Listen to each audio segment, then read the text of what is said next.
Assalamualaikum warahmatullahi wabarakatuh. Hai teman-teman biologi, kembali lagi di acara praktikum ke-6 pada ekosistem Padang Lamun. Saya Sinta Novia Khairunisa dengan NIM 19081061164 dari kelas Biologi E semester 4. Padang Lamun merupakan salah satu ekosistem yang terletak di daerah pesisir. Lamun atau segras tumbuh di perairan dangkal yang agak berpasir. Sering pula dijumpai di terumbu karang. Lamun adalah tumbuhan berbiji tunggal dari kelas Angiospermae. Lamun atau segras adalah salah satunya kelompok tumbuh-tumbuhan berbunga yang terdapat di lingkungan laut. Tumbuh-tumbuhan ini hidup di habitat perairan pantai yang dangkal.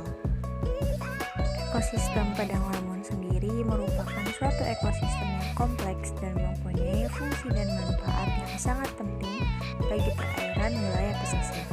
Secara taksonomi, lamun termasuk dalam kelompok Angiospermae yang hidupnya terbatas di lingkungan laut, umumnya hidup di perairan dangkal wilayah pesisir. Lamun biasanya terdapat dalam jumlah yang melimpah dan sering membentuk padang yang lebat dan luas di perairan tropik. Sifat-sifat lingkungan pantai, terutama dekat histeria, cocok untuk pertumbuhan dan perkembangan lamun. Namun, seperti halnya mangrove, lamun juga hidup di lingkungan yang sulit. Flora dan fauna yang terdapat pada ekosistem padang lamun berupa tumbuhan lamun dan dugong. Pola interaksi yang terjadi yaitu simbiosis mutualisme antara dugong dan padang lamun yang terjadi karena saat dugong memakan lamun berfungsi sebagai pengontrol sebaran lamun.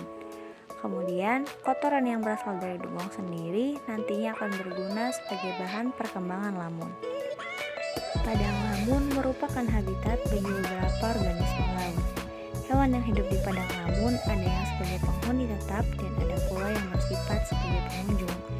Ada hewan yang datang untuk memijah seperti ikan dan ada pula hewan yang datang mencari makan seperti dugong dan penyu yang memakan lamun. Lamun tidak hanya mempunyai manfaat bagi hewan yang sekitarnya, tapi juga memiliki fungsi ekologis dan fungsi ekonomis yang sangat penting bagi manusia, seperti sumber utama produktivitas primer, sumber makanan bagi organisme lain, tempat berlindung bagi biota laut, tempat perkembangbiakan bagi biota-biota perairan laut, dan penghasil oksigen dan mereduksi CO2 di dasar perairan. Selain itu, peranan ekosistem padang lamun secara fisik di perairan laut dangkal adalah membantu mengurangi tenaga gelombang dan arus, menyaring sedimen yang terlarut dalam air, dan menstabilkan dasar sedimen. Peranannya di perairan laut dangkal adalah kemampuan bereproduksi primer yang tinggi.